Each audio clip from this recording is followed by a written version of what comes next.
আসসালামু আলাইকুম রহমতুল্লাহি ওবরাকাতু। এতেকাফ সম্পর্কে কিঞ্চিত আলোকপাত করব ইনশাআল্লাহ। আল এতেকাফু সালাসাতু আকসামিন।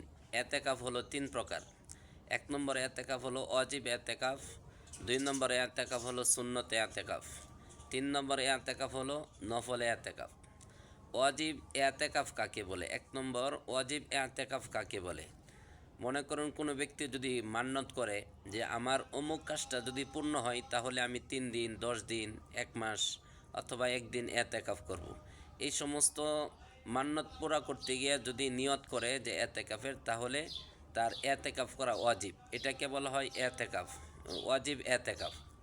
দ্বিতীয় নম্বর এতেকাফ হলো সুন্নত এতেকাফ, যেটা রমজান মাসের শেষ 10 দিনে প্রত্যেক মসজিদে, যেখানে জামে মসজিদ, যেই মসজিদগুলি জামে মসজিদ জুম্মার নামাজ আদায় হয়, ওই মসজিদগুলির মধ্যে রমজান মাসের শেষ 10 দিনে 10 দিন এতেকাফ করবে। তো নবী করিম সাল্লাল্লাহু আলাইহি সাল্লাম এই অভ্যাসটা সর্ব অবস্থায় সবসময় ছিল, এবং সাহাবা রাদিয়াল্লাহু তাআলা আনহুম আজমাইন তারাও রমজান মাসের শেষ 10 দিনে এতেকাফ করতেন। কারণ কারণ হলো এতেকাফ করার উদ্দেশ্য হলো শবে কদরকে তালাশ করা। আর কোনো ব্যক্তি যদি একটা শবে কদর পেল, সে যেন 83 বছর আল্লাহ পাকের আবাদত বন্দিগিতে কাটায় দিল। তাহলে এতেকাফ করার ফজিলত এরপরে আমি আলোচনা করব। নফল এতেকাফ কাকে বলে? নফল এতেকাফ বলা হয়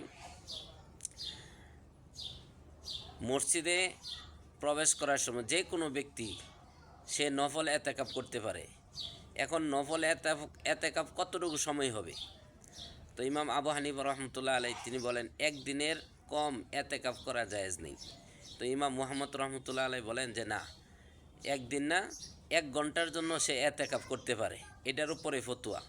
তাই নফল এতেকাফের জন্য সবচেয়ে উত্তম হলো যখনই আমরা মসজিদে নামাজের জন্য প্রবেশ করব, তখন মসজিদে যে আদবগুলি আছে এর মধ্যে একটি হলো এতেকাফের নিয়ত করা। যদি এতেকাফের নিয়তে মসজিদে প্রবেশ করে, তাহলে সে কি 1 ঘন্টা 2 ঘন্টা যতক্ষণ পর্যন্ত মসজিদে অবস্থান করবে, ততক্ষণ পর্যন্ত সে এতেকাফের সব এসে পাইতে থাকবে। সুবহানাল্লাহ।